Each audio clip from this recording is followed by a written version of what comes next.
देव नमस्तुभ्यं प्रसीद मम भास्कर दिवाकर नमस्तुभ्यं प्रभाकर नमोस्तुते।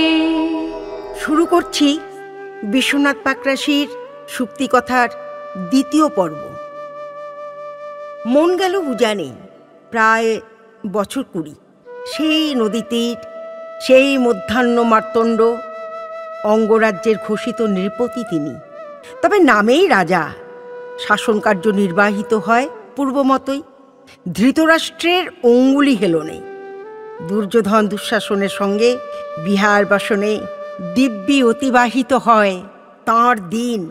পিতা অধিরথের স্নেহবেষ্টনীতে সংসারের কথা তার তেমন ভাবতেই হয় না। চিন্তা এবং কর্ম অধিকাংশই সমাধা করেন পিতা। তবে কর্ণ নিজেকে রাধাপুত্র হিসাবে পরিচয় দিতেই অধিক স্বাচ্ছন্দ্য বোধ করেন। তাতেই অবশ্য অধিরথের সুখ। চম্পানগরীর সেই নদীতটে বটবৃক্ষ, নিম্নবর্তী ভূমিভাগেই তাঁর উপবেশন। তখন ছিল ভর ভরন্ত বসন্ত। স্মরণে আছে তাঁর দিনমণির নয়নে প্রশ্রয়ের বিভা। পিকরব দ্রবীভূত হচ্ছিল উষোপাগল মোদির পবনে। তার সঙ্গে সূর্য বন্দনা মন্ত্র। পদ্মধরং দেবং তং সূর্যং প্রণমাম্যহম।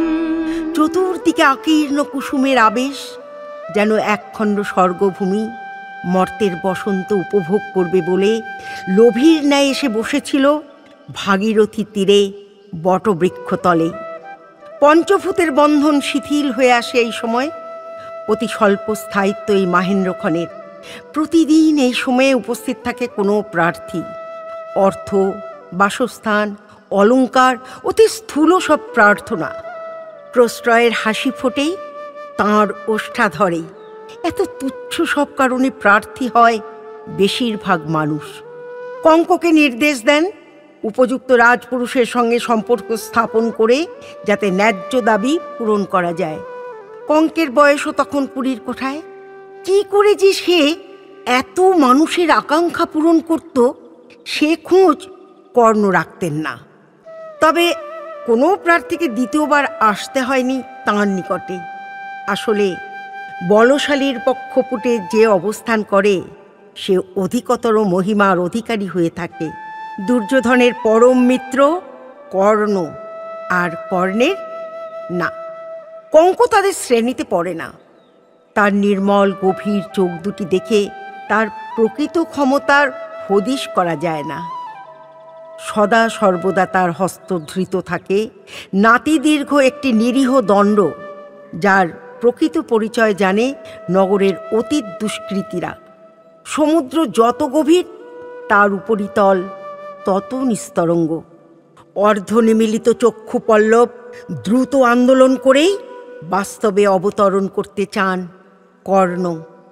সম্মুখে দণ্ডায়মান মূর্তি প্রার্থী নন, প্রার্থিনী।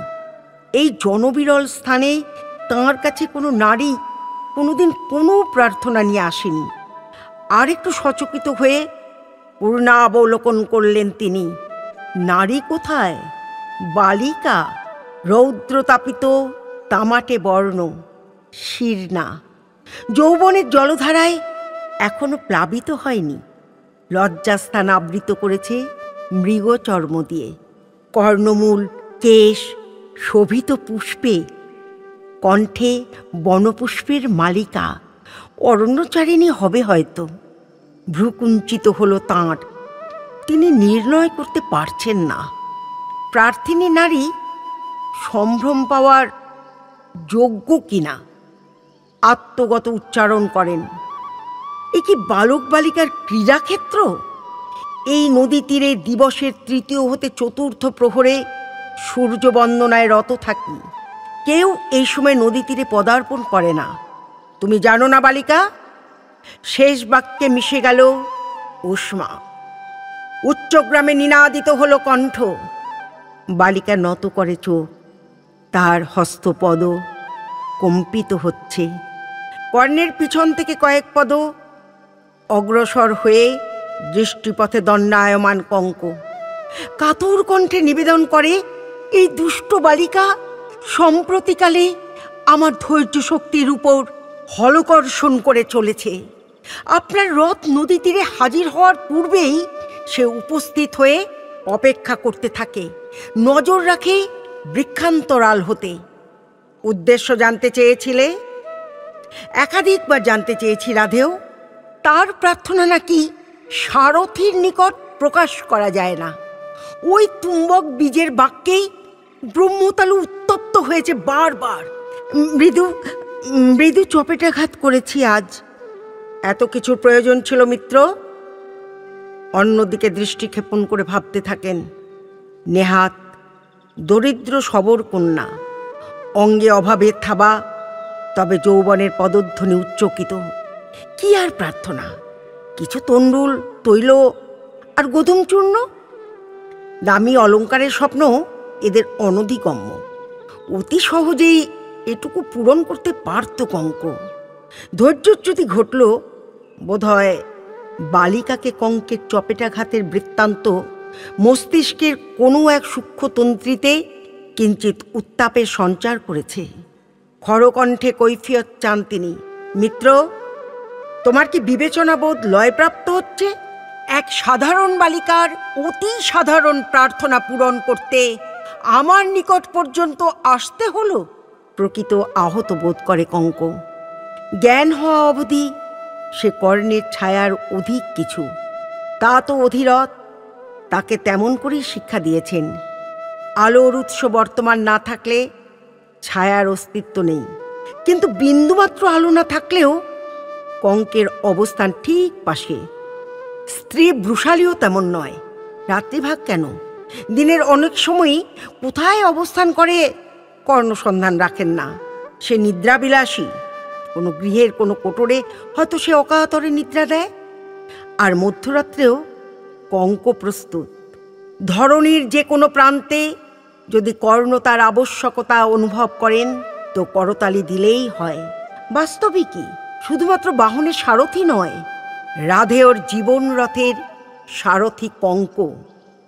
তার তীক্ষ্ণ পর্যবেক্ষণ শক্তি, সংসার সম্পর্কে, মানুষ সম্পর্কে কিছু অমোঘ শিক্ষা লাভ করেছে কঙ্ক। সে দেখেছে শৈশবোত্তীর্ণ যে কোনো পুরুষ নিকট বয়সের নারীর সান্নিধ্যে এলেই কিছু অস্বাভাবিক আচরণ করে। অল্প কিছু মানুষ বাইরের চাঞ্চল্যকে নিয়ন্ত্রণ করতে পারেন। তাঁরা সংযমী, জিতেন্দ্রীয় হিসাবে পরিচিত হন। আর 5 জনের মধ্যে, সেই বিরল মানুষের মধ্যে অবশ্যই পরিগণিত কর্ণ। শুধু নারী কেন, সুরা, অক্ষক্রীড়া কোনোটিতেই তার আসক্তি নেই। হয়তো এক্ষেত্রে এমন ভাবনার কারণই নেই। বিঘ্ন সৃষ্টিকারী বালিকা এখনো নারী পদবাচ্য নয়। তার বালখিল্যতায় বিরক্তির শীর্ষবিন্দু অতিক্রান্ত হতে হতে হস্ত বেবলগা হয়ে একটি মৃদু চপেটাঘাত পড়েছে। তাতেই কি রুষ্ট হলেন রাধেও? 2 জানু ভূমিলগ্ন করে আত্মনিবেদনের ভঙ্গিতে সে বলে, এই বালিকা যাতে আপনার বিরক্তির কারণ না হয়, সর্বতোভাবে সেই প্রয়াস করেছি। আমার ব্যর্থতার কারণ বালিকা খুব সম্ভব মানসিক বিকলনের শিকার। আরও কিছু বলতে গিয়ে হঠাৎ হুঁচট খেয়ে কঙ্ক নীরব। কর্ণ মুখ তুলে দেখলেন বালিকার অতি শীতল 2 চোখ যেন হিমবর্ষণ করছে তাঁর উপর। আশ্চর্য হলেন কর্ণ। চক্ষু আনত করেছে বালিকা।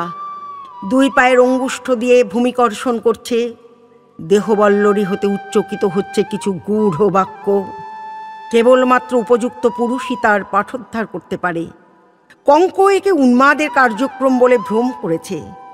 আশ্চর্য, ভিতরের চোখ উন্মিলিত। দৃশ্যবস্তু অতিক্রম করে দৃষ্টি বহু দূরে। বালিকার পিছনে ভাগীরথীর জলধারা। দিনমণি এবার আপন গৃহের পথ ধরবেন। তির্যক রশ্মি জলের উপর পড়ে জর্দাবরণ পাড়ের নকশা আঁকছে। নিমিলিত চোখে তিনি দেখতে পেলেন এই জল, আকাশ, তীরের বৃক্ষরাজির সঙ্গেই সাজুজ্যপূর্ণ অযত্ন অবিন্যাসিত ঈষৎ পিঙ্গল কেশ বসন্ত পবনে খরা আন্দোলন করছে। দণ্ডায়মান দেহটি সমর্পণের এক সরল মুদ্রা, গভীর নাভিমূল। সম্মোহিতের ন্যায় তাঁর দৃষ্টি নিবদ্ধ হল।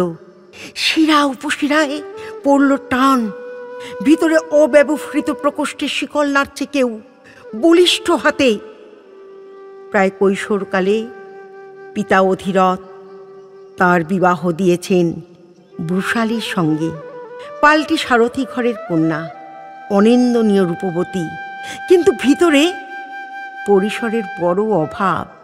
বাঁচতে গেলে পুরুষের নারীসঙ্গ প্রয়োজন, যেমন প্রয়োজন হয় খাদ্য, বস্ত্রাদি, মাথা গোজার জন্য বাসস্থান। কোনো কিছুর অভাব রাখেননি রাধা অধিরথ। বৃষালীও তাঁর প্রত্যাশা যথাযথ পূরণ করেছে।